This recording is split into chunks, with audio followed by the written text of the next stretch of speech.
नमस्कार साथियों, आशा करता हूं कि आप लोग बहुत अच्छे होंगे। कॉन्सेप्ट समझो वाईएस चैनल में आप लोगों का हार्दिक स्वागत है। हम लोग क्लास 6 लेवल की एनसीईआरटी पढ़ रहे हैं सोशल साइंस सब्जेक्ट की, जिसमें हम लोग यूनिट 3 के अंडर में आर्ट चैप्टर नंबर 5 पढ़ेंगे। इसको कहते हैं गांव का प्रशासन। चैप्टर का नाम है गांव का प्रशासन।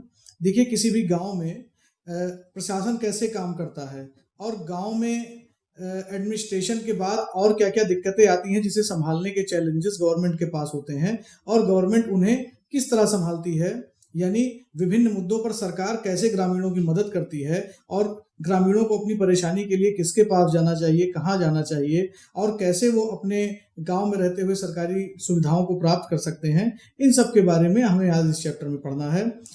पहले भी हम लोग लेक्चर को डिस्कस करते हुए आए हैं। उसी क्रम में मैं आपसे कहूंगा कि प्लीज एनसीईआरटी को आप सीरियसली और कंटिन्यूअसली पढ़ें और कॉन्सेप्ट को समझने की कोशिश करें। अगर मूलभूत अवधारणा आपकी क्लियर होगी तो किसी भी कॉम्पिटिटिव एग्जाम में आपको इन तरीके के क्वेश्चंस को हैंडल करने में कोई प्रॉब्लम नहीं होगी। हमारा टारगेट यूपीएससी के साथ साथ स्टेट पीसीएस और जो रेगुलर स्टूडेंट भी हैं, जो इस क्लास के स्टूडेंट हैं, वो भी इस चैनल को देख सकते हैं, इसे लाइक और सब्सक्राइब कर सकते हैं। तो चलिए हम लोग शुरू करते हैं आज का चैप्टर। और आपसे रिक्वेस्ट है कि अगर आपको वीडियो अच्छे लगे तो प्लीज आप उसको लाइक, सब्सक्राइब और शेयर करिए। तो चलिए हम लोग पढ़ते हैं गांव का प्रशासन। अध्याय 5 गांव का प्रशासन। देखिए, यूनिट 3 में हमारा दूसरा चैप्टर है अध्याय 5। यूनिट 3 में हमने चौथे चैप्टर में पंचायती राज के बारे में पढ़ा था। यूनिट 3 में हम स्थानीय सरकार और उसके प्रशासन के बारे में पढ़ रहे हैं। उसी के क्रम में अब हमें पढ़ना है गांव का प्रशासन। देखिए, गांव में कोई भी प्रशासन कैसे काम करता है, कैसे गांव का एडमिनिस्ट्रेशन होता है, क्या क्या गांव वालों को समस्याएं आती हैं और उन मूलभूत समस्याओं से गांव वालों को छुटकारा देने के लिए सरकार क्या क्या योजनाएं चलाती है और कैसे वहां पर काम होता है, इस चीज को इस चैप्टर में हमें समझना है। तो चलिए शुरू करते हैं। भारत में 6 लाख से अधिक गांव हैं। उनकी पानी, बिजली, सड़क आदि की जरूरतों को पूरा करना कोई आसान काम नहीं है। अब जब 6 लाख से अधिक गांव हैं तो जाहिर सी बात है वहां पानी की समस्या होगी, बिजली की समस्या होगी, सड़क की समस्या होगी। ये सब मूलभूत आवश्यकताएं हैं किसी गांव को लेकर के, किसी गांव के संबंध में। तो इनको इंश्योर करना, यानी इन सारी व्यवस्थाओं को उपलब्ध कराना, ये भी स्थानीय सरकार की जिम्मेदारी है। और स्थानीय सरकार और उसका प्रशासन, जो हमारी जिला लेवल की अथॉरिटी है, डिस्ट्रिक्ट लेवल की अथॉरिटी है और डिस्ट्रिक्ट के बाद जो हमारे राज्य लेवल की अथॉरिटी है, उन तक इन बातों को पहुंचाती है और बजट लेकर के इन कामों को कराने का प्रयास करती है। इसके अलावा जमीन के रख रखाव, दस्तावेजों का रख रखाव, आपसी विवादों को भी निपटाने की जरूरत पड़ती है। जमीन के दस्तावेजों को लेकर के भी बहुत सारे तहसील स्तरीय प्रॉब्लम रहती है, उनको भी निपटाना गांव के प्रशासन की ही जिम्मेदारी होती है। इन सब की व्यवस्था के लिए गांव का प्रशासनिक ढांचा होता है। इस पार्ट में हम 2 ग्रामीण प्रशासनिक अधिकारियों के काम के बारे में विस्तार से पढ़ेंगे, यानी 2 प्रशासनिक अधिकारियों में इस गांव को लेकर के क्या क्या चीजें वो करते हैं, ये अधिकारी क्या काम करते हैं, इनका क्या दायित्व होता है और जनता की समस्याओं को ये कैसे निराकरण करते हैं, इसके बारे में हमें पढ़ना है। देखिए, यहाँ पर इस चित्र में एक खेत दिख रहा है आपको, और खेत में एक ये मेड़ दिख रही है जो कि खेत की सरहद भी कही जा सकती है। और ये 2 व्यक्ति हैं जो आपस में एक दूसरे से झगड़ा करते हुए नजर आ रहे हैं। चलिए हम लोग समझने की कोशिश करते हैं कि आखिर इस चित्र में जो दिखाया गया है वो क्या है। गांव में झगड़ा। मोहन एक किसान है, उसके परिवार के पास थोड़ी सी खेतीहर जमीन है। खेतीहर जमीन का मतलब जिस जमीन पे खेती होती की जाती है, जिस पर वह कई सालों से खेती कर रहा है। उसके गांव से लगा हुआ ही रघु का खेत है। अब ये शायद मोहन होगा और ये रघु होगा। उसकी खेत से लगा हुआ रघु का ही खेत है। जैसा कि आप इस फिगर में देख सकते हैं, ये जो बाउंड्री है, दोनों के खेत की बाउंड्री है ये। यहाँ से दोनों के खेत अलग अलग हो जाते हैं। दोनों की खेत एक छोटी सी मेड़ से अलग होती है, इसको आप मेड़ भी कह सकते हैं। ये मेड़ है। बाउंड्री का मतलब तो ये हो गया कि जो चारों तरफ हो, लेकिन मेड़ का मतलब ये हो गया जो बीच से भी गई हो और दोनों खेत का आपस में बंटवारा करती हो। एक सुबह मोहन ने देखा कि रघु ने मेड़ को थोड़ा आगे बढ़ा लिया है, यानी जिसको हम गांव की भाषा में कहते हैं दूसरे के खेत को ज्यादा अपने पोजीशन में लेकर के उस पर खेती का काम कर रहा है, या कहते हैं मेड़ काट लेना या मेड़ जोत लेना। ये स्थानीय भाषा में प्रायः इसको कहा जाता है। यानी सुबह मोहन ने देखा कि रघु नाम का जो व्यक्ति है वो उसके खेत में ज्यादा हिस्से में, अपने हिस्से से ज्यादा हिस्से में आकर के, यानी जितना उसका निर्धारित रकबा यानी क्षेत्रफल है उससे थोड़ा सा ज्यादा आगे मोहन के खेत में बढ़ाया है। ऐसा करके उसने मोहन की कुछ जमीन को अपने खेत में मिला लिया है, यानी मोहन की कुछ जो जमीन थी उसको, भाई जब हम अपनी बाउंड्री क्रॉस करके दूसरे के खेत में चले जाएंगे तो उसके खेत का वह हिस्सा हमारे खेत का पार्ट हो जाएगा ना। अपने खेत का आकार बढ़ा लिया तो जाहिर सी बात है जब हम उसके क्षेत्र में कब्जा कर लेंगे तो हमारा क्षेत्रफल बढ़ जाएगा, आकार बढ़ जाएगा। मोहन को बहुत गुस्सा आया, मगर वह थोड़ा डरा हुआ था। रघु के परिवार के पास बहुत जमीन थी और उसके अलावा उसके ताऊ गांव के सरपंच थे। अब देखिए, हमें कहानी में बहुत ज्यादा नहीं समझना है, कहानी के बैकग्राउंड में क्या चीजें, क्या परेशानियां आ रही हैं इसको समझना है और उसकी कल्पना करके कैसे वो दूर होती हैं, इस चीज को अपने अवधारणा में हमें क्लियर करना है। तो रघु के परिवार के पास बहुत सी जमीनें थी, इसके अलावा उसके ताऊ गांव के सरपंच थे। अब रघु ने ही जमीन भी कब्जा कर लिया है, रघु के पिता ताऊ जो है उस गांव के सरपंच भी हैं, उनके पास जमीनें भी बहुत हैं। फिर भी मोहन ने हिम्मत जुटाई और रघु के घर पहुंच गया। दोनों के बीच कहा सुनी हुई, भाई वो उसके घर गया होगा। मोहन रघु के घर गया और उसने कहा कि भाई आपने हमारे खेत में नाजायज जो है क्षेत्रफल को बढ़ा लिया है, क्षेत्र को बढ़ा लिया है और ये चीज गलत है। रघु ने तो मानने से ही इनकार कर दिया। अब जिसने क्षेत्र में अपना क्षेत्रफल बढ़ा लिया, खेत ज्यादा कब्जा कर लिया, वो मना कर रहा है कि हमने ऐसा कुछ भी नहीं किया है। रघु ने तो मानने से ही इनकार कर दिया और उसने मेड़ को आगे बढ़ाया था, मतलब वो एक्सेप्ट नहीं कर रहा है कि उसने ऐसा काम किया है। थोड़ी ही देर में झगड़ा शुरू हो गया। रघु ने अपने एक मजदूर को बुला लिया, दोनों मिलकर मोहन पर चिल्ला रहे थे। फिर उन्होंने मोहन को मारना शुरू कर दिया। अब देखिए, झगड़ा धीरे धीरे बढ़ता जा रहा है, पहले कहा सुनी हुई, अब मारपीट की नौबत आ गई है। क्यों? क्योंकि रघु जो है मानने को तैयार ही नहीं है कि उसने ऐसा गलत काम किया है। हो हल्ला सुनकर पड़ोसी बाहर आ गए। उन्होंने देखा कि मोहन की पिटाई हो रही है। बीच बचाव करके उन्होंने मोहन को किसी तरह बचाया। भाई झगड़ा होगा तो गांव के लोग, आसपास के लोग बचाएंगे। मोहन को सिर पर, हाथ में बहुत चोट आई थी। एक पड़ोसी ने उसकी मरहम पट्टी की। मोहन के एक दोस्त ने, जो गांव के डाकघर में काम करता था, उसको सुझाव दिया कि उसे स्थानीय पुलिस के पास जाकर रपट का माने रिपोर्ट लिखवानी चाहिए। किस चीज की रिपोर्ट? जो मारपीट उसके साथ रघु ने की है। जबकि कुछ लोग इसके खिलाफ थे, उनको लग रहा था कि बिल्कुल ये चीज ठीक नहीं है और बहुत सारा पैसा आपका बर्बाद हो जाएगा पुलिस थाना करने पर, नतीजा भी कुछ नहीं निकलेगा। कुछ लोगों ने कहा कि रघु के परिवार वाले तो पहले ही पुलिस के पास जो है थाने पहुंच चुके होंगे, यानी कि उसने तुम्हें मारा भी है और देखो हो सकता है वही तुम्हारे खिलाफ उल्टी कंप्लेंट भी दर्ज करा दे। काफी विचार विमर्श के बाद अंततः यह निर्णय हुआ कि जिन पड़ोसियों की आंखों के सामने यह घटना हुई थी, मोहन उनको लेकर पुलिस थाने जाएगा। यानी जिन लोगों ने मोहन को मार खाते हुए देखा था कि रघु मोहन को मार रहा था, उसके लोग मोहन को मार रहे थे, वो उन व्यक्तियों को लेकर के, क्योंकि वो प्रत्यक्षदर्शी हैं, उन्होंने सब चीजों को लाइव देखा है, तो वो उसको एविडेंस के रूप में, गवाही के रूप में ले जाएगा। पुलिस थाने का क्षेत्र। अब देखिए, पुलिस थाना वो जा रहा है तो पुलिस थाने की क्या कार्यप्रणाली है किसी भी गांव के आसपास। थाने के रास्ते में एक पड़ोसी ने पूछा, क्यों ना हम थोड़ा सा पैसा खर्च करके शहर के बड़े थाने चले। मोहन ने समझाया कि बात पैसों की नहीं है, हम इसी थाने में अपना मामला दर्ज करवा सकते हैं क्योंकि हमारा गांव इसी के कार्य क्षेत्र में आता है। अब देखिए, झगड़ा कहीं हुआ है तो उसकी रिपोर्ट भी वही लोकल चौकी पर लिखी जाएगी या संबंधित निकटतम थाने पर लिखी जाएगी। आप सोचो कि झगड़ा कहीं और हुआ है, उसकी रिपोर्ट हम जाकर के कहीं और दर्ज कराएं तो हो सकता है कि वो उसके क्षेत्राधिकार से बाहर हो। जिस तरह इसमें बताया गया है कि हर पुलिस थाने का एक कार्य क्षेत्र होता है, यानी एक जो थाना है उसके अंदर में एक निश्चित एरिया तक जो है, एक दूरी तक आप कह सकते हैं कि क्षेत्र जो है वो उसी थाने के अंतर्गत आता है।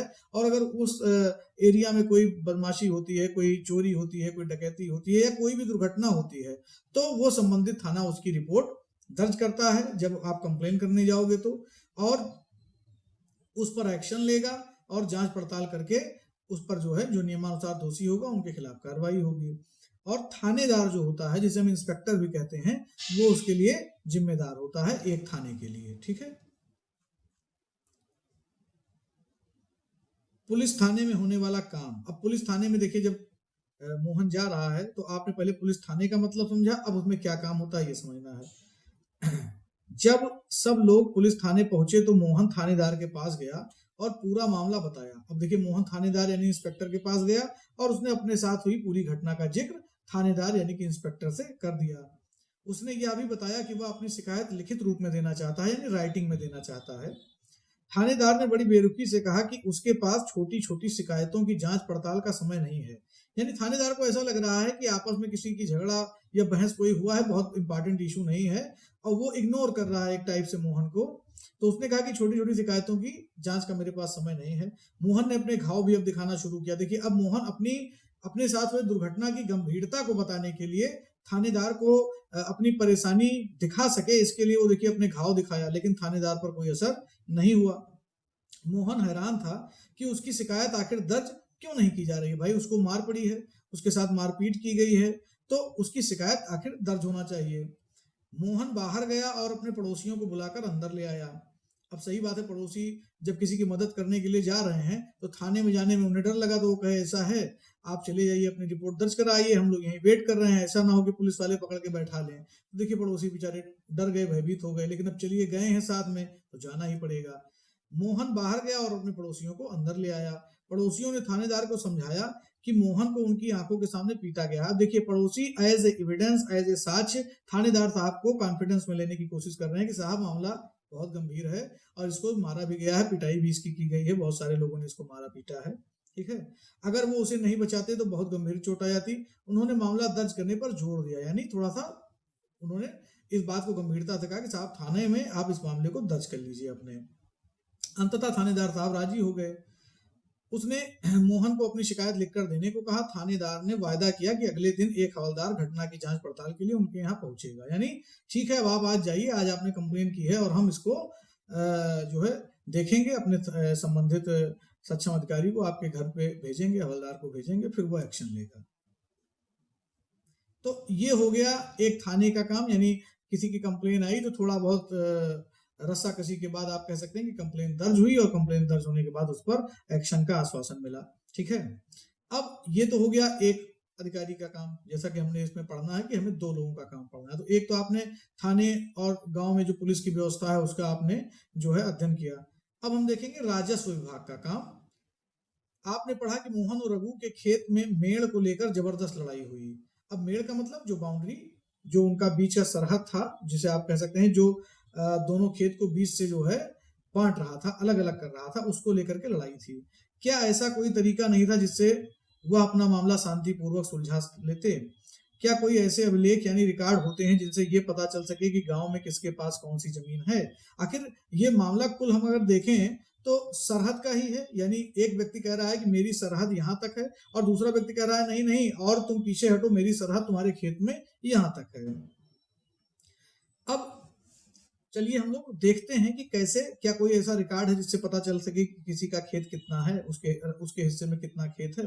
जमीन को नापना और उसका जो रिकॉर्ड है वो रखना, ये पटवारी का मुख्य काम होता है। पटवारी यानी कि लेखपाल, अलग अलग जगहों पर इन्हें अलग अलग नामों से बुलाते हैं। तो लेखपाल नाम हो सकता है, आप लोगों ने अच्छे से सुना हो, जानते भी हो। अलग अलग राज्यों में इसका नाम अलग अलग जाना जाता है, कहीं पटवारी, कहीं लेखपाल, कहीं कर्मचारी, कहीं ग्रामीण अधिकारी, तो कहीं कानूनगो कहते हैं। कानूनगो आप ये कह सकते हैं कि वो राजस्व निरीक्षक होते हैं, लेखपाल से एक पोस्ट ऊपर होती है और लेखपाल उनके अंडर में होते हैं। हम यहाँ जमीन का लेखा जोखा रखने वाले कर्मचारी के लिए पटवारी शब्द का इस्तेमाल कर रहे हैं। यहाँ पर ये जो समझा रहे हैं ये पटवारी का ही बार बार यूज करेंगे, तो आप पटवारी या लेखपाल जो अच्छा लगे उसको समझिए। प्रत्येक पटवारी कुछ गांवों के लिए जिम्मेदार होता है। जैसे एक कोई लेखपाल या पटवारी है तो उसके पास हो सकता है 7, 8, 10 गांव हो, ठीक है, और उस गांव में जितनी भी जमीनात हैं उन सबका रिकॉर्ड उसके पास रहता है। अगले पृष्ठ पर दिए गए नक्शे और उसके अनुसार बने खसरे यानी रजिस्टर का विवरण को देखिए। ये पटवारी द्वारा रखा गया गांव के लोगों की जमीन के रिकॉर्ड का एक हिस्सा है। आमतौर पर पटवारियों के पास खेत नापने के अलग अलग तरीके होते हैं। कई जगहों पर वह एक लंबी लोहे की जंजीर का यूज करते हैं जिसे जरीब कहते हैं। अब जरीब एक लोहे की जंजीर होती है जिसका एक अपना पैमाना होता है और उससे लेखपाल लोग क्या करते हैं, खेतों की पैमाइश करते हैं, यानी उसको नापते हैं। ऊपर दी गई कहानी में पटवारी मोहन और रघु के खेतों को नाप कर यह देख सकता था कि वह गांव के नक्शे से मेल खाता है कि नहीं। अब देखिए, इसमें थोड़ा सा मैं आपको एक संक्षिप्त बता दूं। पूरे हर एक गांव का एक नक्शा होता है, ठीक है ना। नक्शा क्या होता है ये मैं आगे आपको जब मैं सिविल प्रोसीजर कोड वगैरह पढ़ाऊंगा या फिर उत्तर प्रदेश भू राजस्व संहिता 6 को पढ़ाऊंगा तो मैं उसमें इस सब चीज़ों को अच्छे से आपको सेक्शन बाय सेक्शन पढ़ा दूंगा। अभी फिलहाल के लिए आप ये जान लीजिए कि गांव में जितनी भी ज़मीनें हैं उनका एक नक्शा होता है। उस नक्शे में सबके ज़मीन का आकार खिंचा हुआ होता है और उससे रकबे का मिलान किया जाता है। रकबे का यानी कि खतौनी का। खतौनी यानी कि वो अधिकार पत्र जिससे ये पता चले कि किसी व्यक्ति के कब्जे में कितनी जमीन है या कितना भूभाग है। तो उस रकबे को हम नक्शे पर नापते हैं। नक्शे पर जब नापते हैं तो रकबा और नक्शा मैच करना चाहिए। अगर इन दोनों में कोई कॉन्ट्राडिक्टरी है तो उसमें संशोधन होता है, यानी कि उसको हम जो त्रुटि है उसको दूर करते हैं। तो वही चीज यहाँ पर लेखपाल साहब भी कर सकते थे कि गांव के नक्शे को नाप के और उन दोनों के खेत को नाप देते कि भाई यहाँ से यहाँ तक तुम्हारा खेत है और यहाँ से यहाँ तक तुम्हारा खेत है। अगर वह नक्शे से मेल नहीं खाता है तो पता चल जाएगा कि मेड़ किसने जो है खिसकाकर खेत की सीमा को परिवर्तित किया है। मान लीजिए उन्होंने नाप करके यहाँ ए बिंदु लगा दिया कि यहाँ तक आपका है, यहाँ से दूसरे का खेत शुरू है, और अगर ए वाला वो फिर दूसरे के खेत में बढ़ रहा है तो इसका मतलब गलती ए वाले की है। पटवारी किसानों से भूमि कर भी इकट्ठा करते हैं। टैक्स भी, ये जो जमीन का टैक्स होता है ये भी किसानों से इनको मिलता है। और सरकार को अपने क्षेत्र में उगने वाली जो फसल उगती है, उनके गांव एरिया में जो भी फसल उग रही है, अलग अलग किसान अलग अलग सीजन में जो फसल उगा रहे हैं उनकी भी जानकारी वो लिखते हैं और रिकॉर्ड के माध्यम से गवर्नमेंट को देते हैं। इसलिए यह जरूरी है कि उनको समय समय पर दुरुस्त करते रहें, यानी उसको अपडेट करते रहेंगे। रबी के सीजन में रबी की फसल, खरीफ के सीजन में खरीफ की फसल। किसान कई बार फसलों को बदल देता है और कुछ अन्य नई फसलें उगाने लगता है। अब खसरा क्या होता है, देखिए थोड़ा सा संक्षिप्त में समझ लीजिए। जमीन का कौन सा टुकड़ा किसके नाम है इससे ये पता चलता है और कितना रकबा उसके अंडर में है। जैसे यहाँ पर देखिए खतरा संख्या 5 है, और अब यहाँ पर देखिए जो विवाद है, रघु के नाम और एक नंबर 1 2 3 लोगों का यहाँ नाम दिया गया है। मोहम्मद वल्द राजा राम और रघु राम वल्द रतनलाल। वल्द का मतलब उनके पिताजी का नाम, जिसे हम सनाब भी कहते हैं, ठीक है ना। और अब देखिए यहाँ पे रघु के पास जो है 2.75 हेक्टेयर जमीन है, और यहाँ पे जमीन का जो है हेक्टेयर लिखा गया है, यहाँ पर फसल का हिसाब लिखा गया है, और यहाँ पर प्रति जमीन है या कैसा है उसके बारे में उसका नंबर दिया गया है। तो ये नक्शा होता है, ये ऐसा ही नक्शा है। अब देखिए यहाँ पर 1 2 3 4 ये इसको हम लोग गाटा संख्या कहते हैं। गाटा संख्या यानी कि उस हर एक भूमि की अपनी एक यूनिक आईडी होती है, एक यूनिक नंबर होता है, उसी को गाटा नंबर बोलते हैं। जब आप उद्धरण खतौनी देखेंगे तो उसमें गाटा नंबर आपको लिखा हुआ मिल जाएगा। और इसी नक्शे में कुछ सीमा चिन्ह भी होते हैं, जैसे यहाँ पर आपको सीमा का, चारागाह का, कच्ची सड़क का और पक्की सड़क का, कुएं का, पेड़ का, ये सब आपको दृश्य दिखाया गया है। देखिए इसमें ये सारी चीजें आप आइडेंटिफाई कर सकते हैं कि अगर यहाँ पर मान लीजिए ये पेड़ लगा हुआ है तो ये क्या है, ये अगर पक्की सड़क है या ये कच्ची सड़क है, ये चारागाह है, इसको आप नक्शे से मिलान कर सकते हैं। कुल मिला के हमें समझना ये है कि जो लेखपाल का काम है वो नक्शे को मिलाने का काम है। नक्शे के अनुसार जमीन होनी चाहिए। किसानों को अक्सर अपने खेत के नक्शे और रिकॉर्ड की जरूरत पड़ती है, इसके लिए उनको कुछ शुल्क देना पड़ता है। अब नक्शा राजस्व विभाग में होता है, कलेक्ट्रेट में उसका हेड ऑफिस होता है, तहसील में भी वो नक्शा मिलता है। तो उन्हें अपने नक्शे को भी देखना चाहिए जब ऐसा कोई विवाद हो, और नक्शे के अनुसार उनकी भूमि कितनी है इसकी पैमाइश नक्शे पर करनी चाहिए। और अगर भूमि और नक्शे की पैमाइश से मेल नहीं खाता है तो उनको अपना संशोधन, नक्शा संशोधन या फिर अपने भूमि के अधिकार की मांग, ये सब कानूनी प्रक्रिया करनी चाहिए। किसानों को इस रिकॉर्ड की जरूरत कई बार पड़ती है। देखिए जब एक किसान किसी दूसरे किसान की जमीन खरीदना चाहता है तो उसको भी तो पता होना चाहिए कि इसके पास कितनी जमीन है, उसमें से कितना बेच रहा है। एक किसान अपनी फसल दूसरे को बेचना चाहता है तो उसको भी पता होना चाहिए कि कितनी जमीन पर इसके कितनी फसल उगी है इस बार। एक किसान को अपनी जमीन में कुआं खोदने के लिए बैंक से कर चाहिए तो बैंक भी कहता है कि आप खतौनी लाइए। एक किसान अपने खेत के लिए खाद खरीदना चाहता है तो भी खेत का रकबा पता होने के लिए खतौनी चाहिए या उसका नक्शा चाहिए। एक किसान अपनी जमीन अपने बेटे बेटियों को देना चाहता है तो उसके लिए भी उद्धरण खतौनी और नक्शे की जरूरत पड़ती है। इन सब का हिसाब जो भी आप कह सकते हैं कि जो भी राजस्व का नक्शा होता है या फिर खतौनी जो होता है, ये सब कौन रखता है अपने पास? ये सरकार का राजस्व विभाग जो रेवेन्यू डिपार्टमेंट होता है वही इसके लिए उत्तरदायी होता है, वही इसका संरक्षण करता है, इसमें संशोधन करता है, इसकी देखरेख करता है। भारत में जो सभी राज्य हैं हमारे वो जिलों में बटे हुए हैं। आपको पता है कि भारत है, भारत के अंदर राज्य हैं और राज्यों के अंदर अनेक जिले होते हैं। जमीन से जुड़े मामलों की व्यवस्था के लिए इन जिलों को और भी छोटे छोटे खंडों में बांट दिया जाता है। देखिए, पहले है देश, देश में आए राज्य, राज्य में आए जिले, अब जिले में आई तहसीलें, जिसे हम लोग तहसील के नाम से जानते हैं या उपखंड के नाम से जानते हैं। उपखंडों में, तहसील में, या आप उसको उपखंड कहिए या तहसील कहिए, इसमें तहसीलदार होते हैं, इसको हम तहसील भी कहते हैं, तालुका भी कहते हैं। और ये तहसीलदार उस तहसील से संबंधित एक अधिकारी होता है सबसे बड़ा, और एक एसडीएम यानी कि सब डिविजनल ऑफिसर इन सबका जो है मॉनिटरिंग करता है। लेकिन इनके सब के ऊपर होते हैं जिला अधिकारी यानी कि डिस्ट्रिक्ट मजिस्ट्रेट, जो कि पूरे रेवेन्यू का काम देखते हैं, जिसे कि हम कलेक्टर भी कहते हैं। जब वो हम कह सकते हैं कि जब जिला अधिकारी रेवेन्यू का काम देखते हैं तब वो कलेक्टर हो जाते हैं और उन्हें विभिन्न मामलों को निपटाना होता है।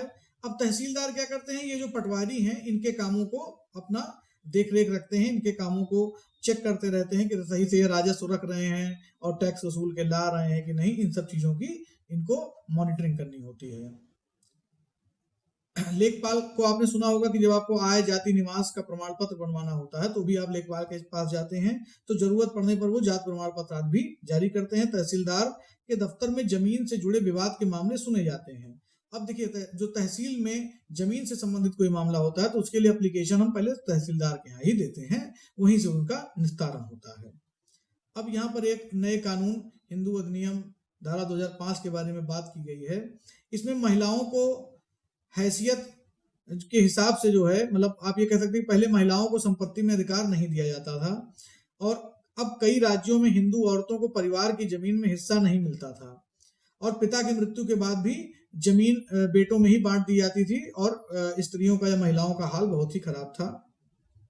नए कानून के हिसाब से हिंदू परिवारों में बेटों, बेटियों और उनकी मां को जमीन में बराबर हिस्सा मिलता है। यह कानून सभी राज्यों और केंद्र शासित प्रदेशों में लागू है। यानी कि हमें केवल इतना जानना है कि पहले महिलाओं को और बेटियों को हिस्सा प्रॉपर्टी में नहीं मिलता था, अब उन्हें मिलता है। ठीक है, इससे भाई महिलाओं को फायदा है, महिलाओं को भी उनका अधिकार मिल रहा है, उनको जमीन मिल रही है।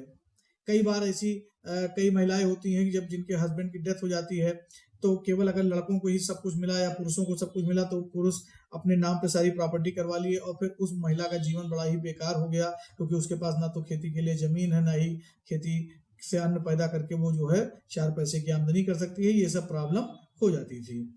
तो यहाँ पर एक उदाहरण भी दिया गया है कि कोई सुधा नाम की थी महिला, उसके पिता की मृत्यु के बाद सुधा अक्सर खेती के काम में माँ का हाथ बटाने आती थी। उसकी माँ ने पटवारी से कहा कि जमीन अब बेटे के साथ साथ उसका और बेटी दोनों के नाम पे उसका भी रिकॉर्ड, यानी अब हस्बैंड उसके नहीं है तो बेटी है और बेटा है और वो है, तो तीनों के नाम वो जमीन रिकॉर्ड में कर दी जाए। ठीक है, तो अब हमने इसमें पहला उदाहरण जो देखा इस पूरे चैप्टर में वो कानून व्यवस्था बनाए रखने का देखा, और दूसरा उदाहरण हमने देखा कि जमीन के अभिलेखों की कैसे व्यवस्था की जाती है, पटवारी का क्या महत्व है, और तहसीलदार कौन है, कलेक्टर कौन है, और लेखपाल क्या काम करता है। ये सब चीजें हमने इस चैप्टर में पढ़ी हैं।